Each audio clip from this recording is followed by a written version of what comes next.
This is Bolt from the Blue Tarot. My name is Sam. I'm trying another audio format video here, and I'm in a park in and amongst some pine trees. It's February here while I'm recording it, so it's chilly. I'm not going to lie to you guys. The sun is out, but it's still cold. There's a pretty strong wind here, so strong that if I don't put something heavy on top of each card, they will fly away. So I was guided here to do this here because of, when I can read in different settings, I can bring different energies from those settings in as well. And, I was thinking like, oh, maybe I shouldn't do this. Like, my hands are so cold. That's a limiting factor with the wind and the cards and the hands. Like, maybe this isn't what I was supposed to do, but it still feels right. It's like this reading will be, sometimes we think that constraints are negative, when sometimes they are, like a perceived constraint is actually like augmenting the flow of energy in a useful way. So it's like, water doesn't complain about having to go around a rock or a tree. It's like it flows with it. So this reading is going to be one in nature, and it's another test of the mic. We don't have human sounds around, but we have probably a fairly strong wind. I love the sound it makes when it blows through the pine trees. So I hope that comes through. It's a kind of like this whooshing rustle. But this is a pine forest that I'm in, so it sounds like the whole forest is breathing as the wind moves through it. And it's one of my favorite things in the entire world. So attune to that frequency, and let's see what the cards have to say. I have a couple of decks. I've got my storybook deck, which we'll use to get a general energy. That's typically not the use of this deck. I usually use it for advice, but it worked in the last reading I did in this audio format. I got some good feedback from folks in the comments. So that's something else I want to mention. This channel is very, very young. I think there are 7 returning viewers. So I just want to give a shout out to all of you and encourage you to post in the comments any thoughts you have, how these readings are resonating with you, because you guys are my OGs. I want to connect with you. But yeah, let's see what's going on. I'm going to take off my gloves in between shuffles here. I don't know if you guys can hear that wind. It is strong. It is chill. Ooh, okay.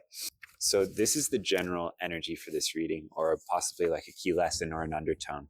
The card is Gandalf and Grima in the Golden Hall of TΔrσt. And this is from The Lord of the Rings, The Two Towers. Put my gloves back on before my digits fall off. Okay. So I have several cards in this deck, which are like this storybook deck I created for myself because I needed to be reminded of certain lessons. Like, I wrote these cards in a high vibrational state of spiritual calm. And I wrote them so that when I'm feeling like that state is difficult to reach, or I'm feeling like when I'm feeling dysregulated and I pull these cards, they're still giving me good advice. Do you know what I mean? With the traditional tarot, there's a positive interpretation of each card. There's a negative one. Some people read them in reverse sometimes as well. So if you're in a negative state when you read the tarot, what you're going to get is a troublesome reading, right? Often. So I wanted a deck that would give me solid advice no matter the state that I was in, and be a reminder from my highest self, from a state of wisdom that we can sometimes feel apart from, even though it's always there. We just have to relax into it. Anywho, I have several cards in here that are Jesus' lesson about not casting pearls before swine. So don't waste words on people who deserve your silence. is a quote I really that really resonates with me. That's the context for this particular Pearls Before Swine lesson. Not everyone deserves your words, guys. Also, take action, both guided and righteous. There's a time for diplomacy. But in this context, sometimes that time has passed. So don't waste your words on people who would not hear them, and take guided action rather than speaking. Sometimes the best action is a kind of inaction, right? It's like not speaking, and your silence can speak volumes. But listen, you don't have time for nonsense or selfish or wicked people. You are on a mission, like you're on a spiritual mission from source, from spirit, from God. So sidestep people and situations that won't listen.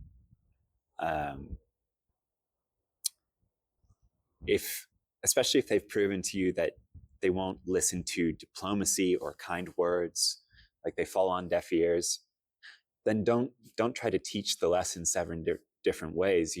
Like, I think we can be very giving as spiritual beings. We want to give people multiple chances, but this card comes out to remind you that, like, something has shown you its true colors, and it's time to stop spending your energy on them. So the context for this in the movie is, or in the books, Grima is a kind of puppet for a larger dark and magical power, and he's working to keep the king under under a spell. So Gandalf, the good wizard in the story, comes in, and Grima starts to like paint Gandalf in a certain light, and he starts to say these manipulative, cruel words. And Gandalf, rather than engaging in this like toxic interchange, rather than sinking to his level, just tells Grima, "Be silent. Keep your forked tongue behind your teeth. I did not pass through fire and death to bandy crooked words with a witless worm." So this is after Gandalf has literally fought this like ancient demon, and he dies and is brought back to life with renewed powers, like higher powers, to set things into balance. And this is the same with you, right? You have not gone through what you have gone through to gain these pearls, just to cast them before swine. Like, people who have shown you that they are twisted, that they are egoically driven to the point where they cannot hear you. They're not ready for the words. So spare yourself the energy. I've also written the book version of this quote down here because they're usefully different. So in the book, Gandalf says to Grima, "The wise speak only of what they know, Grima, son of Galmod. A witless worm you have become. Therefore be silent and keep your forked tongue behind your teeth. I have not passed through fire and death to bandy crooked words with a serving man until the lightning falls." So I like this one, both because it's a little bit less theatrical and more literary, and because he emphasizes that, Grima wasn't always this way, but he has become, well, I'm getting like full body chills, guys. So there might be someone in your life who has changed, and we might not want to recognize this change. It's not a change for the better. Or you have changed and they have not, so this transition where Gandalf dies and is reborn, he goes from Gandalf the Grey to Gandalf the White. And this is symbolic of you having awakened to your true nature. There's no more time for games with sleepwalkers. Now's the time for investment in yourself, and action, but of a spiritual nature, right? Which doesn't have to be purposive action in the way that we think of it. Okay, so that's a general energy. That's a powerful energy. This doesn't come out unless you've reach some spiritual attainment. Like, you have gained pearls through everything that you have been through, whether you recognize this or not. Your words hold value. Your time has value. Your attention, your emotional state, all of these things are value. Like, when we elevate spiritually, when we're on a path of ascension, I don't want to say that our thoughts become more valuable, but they become more impactful energetically. Spirit has invested a lot into us. Think of it in that way if you have to start out. Like, this is something we do for ourselves, for our own soul's growth, but also remember that these have been hard-won lessons that you've gone through to gain spiritual wisdom. And some of us are called to be teachers of this wisdom. But there are guided ways to do this, right? Which is the path that Spirit is trying to take you to take, or advise you to take. And there are useful ways, which are Spirit driven, and there are non-useful ways, which might come from your past of, like, you might have always been in this teaching role, or felt like you're in a fixing of others role, or you have to pull people up to your level. Like, I've gone through all of this and I don't want other people, like, I can fast track them, right? That's the impulse. But while it comes from a good place, we don't realize that this is kind of like it's an unhealthy pattern. Let's just say that, because this energy that Spirit is giving you is being thrown where it cannot help. Like, you're watering dry sand. Spirit will show you the places to apply your wisdom and where it will make the most difference. Okay, that is quite an energy. Let's pull some cards. I've always known this about myself, and I don't know why it confuses me. I don't know why I still have these expectations, but I always think this will be a quick reading. And it's like, Sam, have you ever done anything quick? No. These things happen when they happen. So we have a Four of Swords coming up. I'm using the First Occult Tarot by Robert M. Place. The Lover. This card has not come out in a long, long time. This is kind of like the Lover's card in the traditional Rider-Waite, but it's more about one person's decision between two possible loves or two possible paths. It's about a choice between worldly passions. Idealism is how the author phrases it. Creation. This is sort of like the Judgment card in the Rider-Waite. Oh. Sorry, guys. I'm like trying to keep these cards from flying away. Creation and the Queen.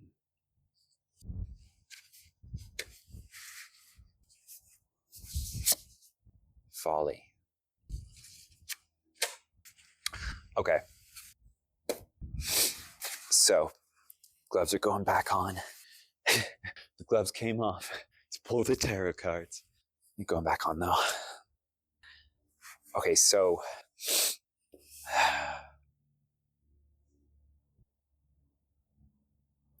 all right. You guys can't see the way that this is arrayed, but what we've got is the Lover is a choice card, and on one side of the Lover, we have there are two women either side of this man, and on the left, where we have the Four of Swords card, which in this deck is one of it's not the spiritual rest of the Rider-Waite. It's actually like a tragedy, a tragic event, a heartbreak, something from the past that hurts. So to the left, we have this this woman who represents worldly passions, and she's half dressed. She is like her stance is very like, come hither. It's a lascivious drawing.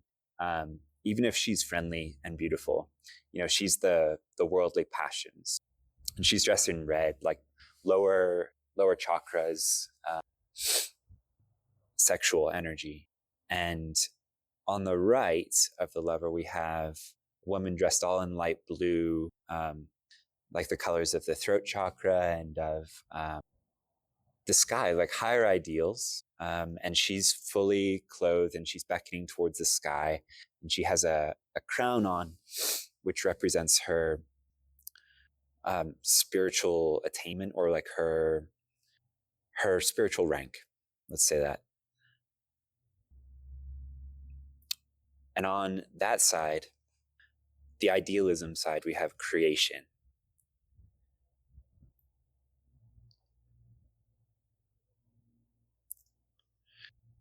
And then the Queen of Folly. So to focus on the Four of Swords creation dilemma, this could be an actual relationship on the left here, or this could be just you're shifting. You have this spiritual attainment, and there could be some temptation to turn to worldly passions when what is being called for. Like if you turn to idealism, the higher ideals, you can create with the divine something lasting, something beautiful, something that reflects your high ideals. But it requires continually making this choice. And that doesn't mean that we don't slip up from time to time, but we have to choose the higher ideals again and again and again. The Queen and Folly. What is this, Spirit?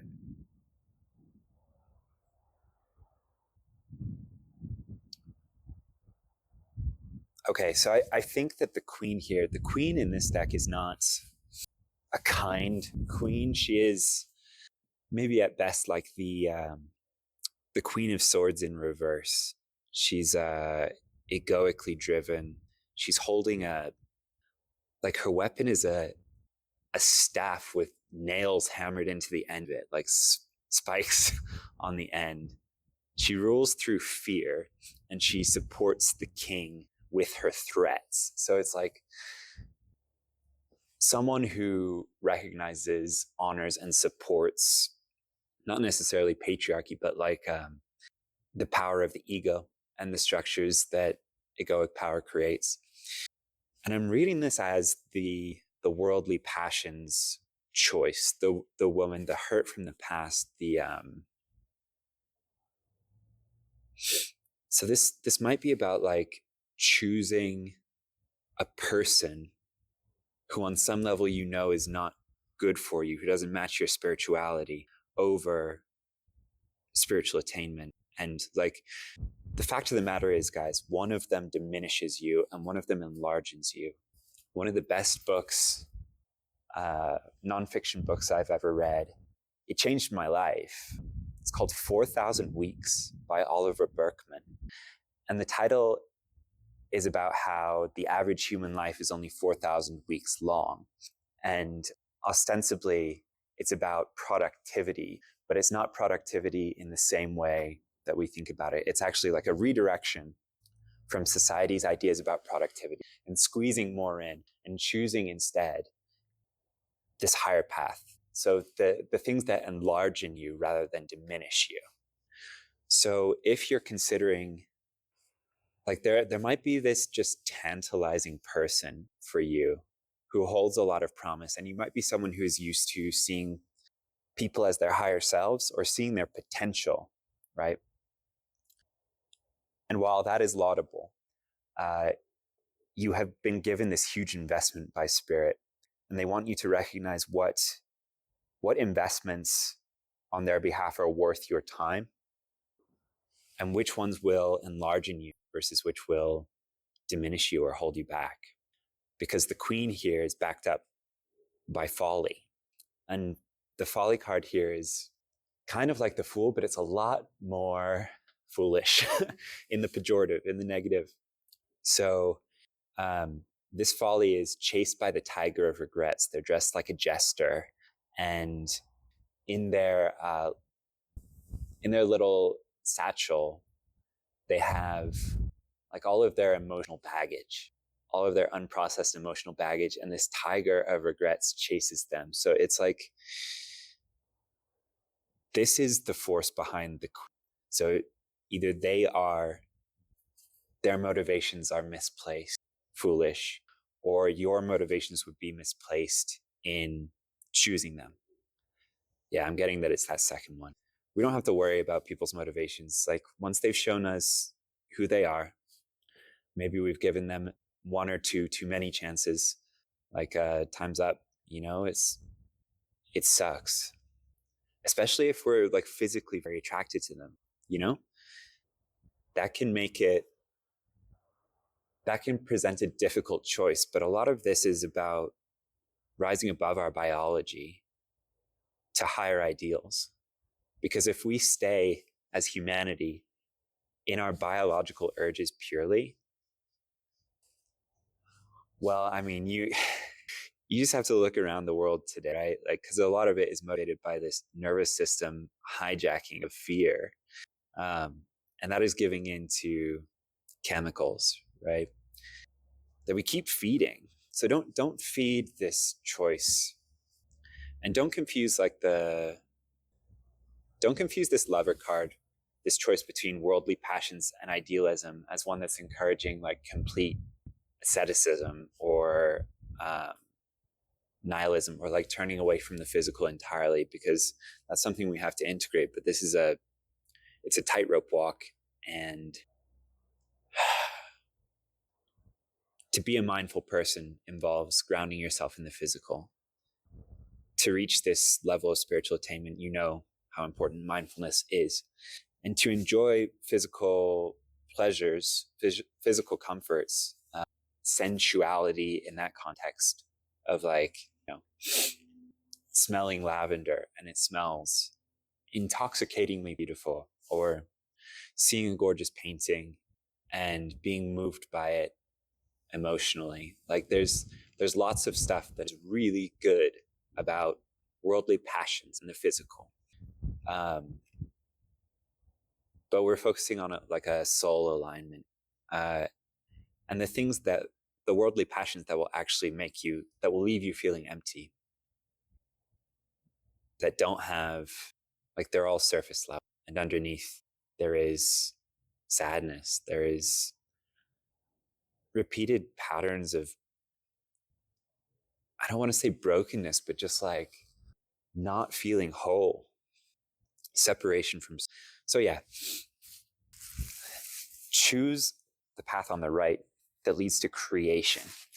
And in the next couple minutes, I'm just going to pull some advice cards to see, like, what advice do you need to hear on top of what I've shared to make this choice, to continue to make these choices, to stay on the path that is for your highest good.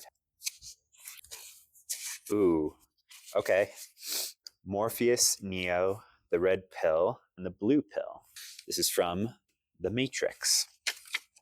If you haven't seen The Matrix, this is what Buddhists call a Dharma movie. It's a movie that helps you to realize the nature of reality. So I said I have maybe 2, 3, possibly 4 cards in this deck of, I think there are 84 cards now, that are Don't Cast Pearls Before Swine. But this is another Don't Cast Pearls Before Swine, you guys. So there are different aspects of this same lesson. I think it's a really rich lesson for anyone on a spiritual path. So don't cast pearls before swine in the context of, not everyone is ready to be unplugged from the matrix. So keep your spiritual insights between you and God, unless someone is both ready to and wants to hear it. Be very discerning in your audience.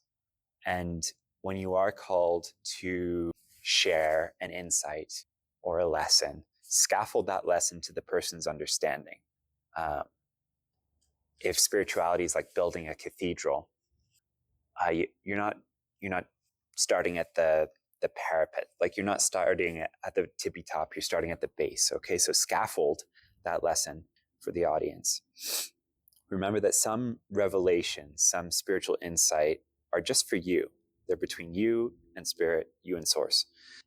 There's a good C.S. Lewis quote that I like that goes, "Never make a principle out of your experience. Let God be as original with other people as he is with you." And I take this to mean, in this context, let them learn their own lessons. Let them have their own unique path. Remember that we're all on a different spiritual journey, and they're going at different paces. And this might not be their time. It might not be their lifetime to awaken to any of this. Remember that it's not your job to force this on anyone. It's actually not encouraged by spirit. It won't be looked on kindly, because you're robbing them of learning their own lessons, right? So here's a quote from The Matrix, and this is Morpheus to Neo. He says, "The Matrix is a system, Neo. That system is our enemy. These people are still a part of that system. You have to understand most of these people are not ready to be unplugged, and many of them are so inert, so hopelessly dependent on the system that they will fight to protect it." And I think that quote just speaks volumes. Because even if someone doesn't like the system, they feel so wholly dependent upon it. They can't imagine anything else. And it's a fear reaction to defend it, right? Because if not for this system, what do they have? That's how they feel. So not everyone is ready to take the red pill, you guys. And not everyone wants to, okay? Some people might understand these things logically and just not be able to, or not be ready to, or not want to take them on. So don't try to give it to them. Especially don't bother with people who have shown you they are unwilling to do the work or have inner resistance to work through. This has been a pattern in my life of giving to people who are unwilling to do the work. And it's equivalent to, like, give a man a fish and he eats for a day, teach a man to fish, he lives for a lifetime. So you have to allow them to learn to fish in their own time. A lot of the people in my life, I was just like given fish. I was given fish every day, and most of the time they were just like throwing them away rather than even eating them. It's like, so just keep fishing, and they will either watch and learn or they will not, but your words won't teach them. All right, guys. My hands are getting incredibly cold. I think I'm going to call it. This is getting a little long as well. And the Pearls Before Swine lesson has been really bookended here. So I hope that you recognize, as painful as this almost always is, that someone, like Spirit, is asking you not to give up on them, but to realize that it's not. They're not right for you. They are not ready for your lessons. To save your words for those who will hear them, okay? And for your creations. We expend power, we expend energy. Like, words are sacred power. So hold on to them if you do not have to speak. Do not cast your words before those who are not ready to hear them or unwilling to, and who have shown you that they won't do the work. All right, guys. Love you so much. Good luck. This is a hard lesson for any empath to learn when on a spiritual quest, but it's an important one. I will see you in the next one.